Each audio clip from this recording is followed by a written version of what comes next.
विदेश मंत्रालय ने अब इस बात की तस्दीक कर दी है कि 9 के करीब भारतीय जो हैं वो रूस यूक्रेन युद्ध के बीच फंस गए हैं। वो बिल्कुल फ्रंट लाइन पर है। ये खबर जो आई थी वो एक अखबार के ज़रिए आई थी, लेकिन अब विदेश मंत्रालय भी इसकी तस्दीक कर रहा है। तो क्या हुआ कि कैसे फंसे ये भारतीय और विदेश मंत्रालय इस बारे में क्या कर रहा है? असल में जो एआईएमआईएम के नेता हैं असदुद्दीन ओवैसी, उन्होंने एक खत लिखा विदेश मंत्री एस जयशंकर को, जहां पर उन्होंने बताया कि हैदराबाद के एक परिवार का बेटा सुफियान जो है वो इस तरह से बाहर जाकर रूस जाकर फंस गया है, ऐसे हालात में फंस गया है।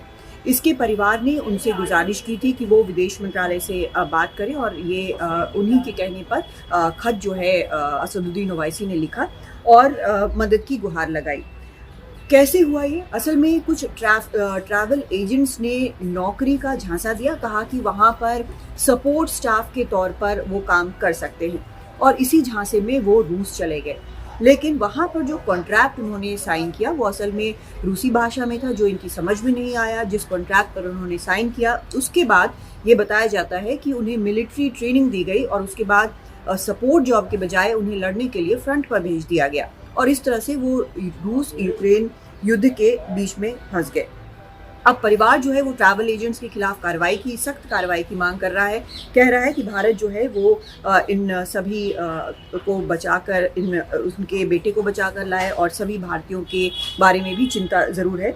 सरकार इस बात की कोशिश कर रही है, विदेश मंत्रालय जो है वो इस बात की कोशिश कर रहा है। तो अब बयान जारी किया है विदेश मंत्रालय ने। उसने कहा है कि रूस में जो भारत का दूतावास है वो लगातार रूस के संबंधित अधिकारियों के संपर्क में है। कोशिश यह है कि जल्द से जल्द उन्हें इन सभी भारतीयों को डिस्चार्ज कराकर वापस भारत ले आया जाए और इस बारे में मंत्रालय को जानकारी भी है और वो लगातार कोशिश भी कर रहा है।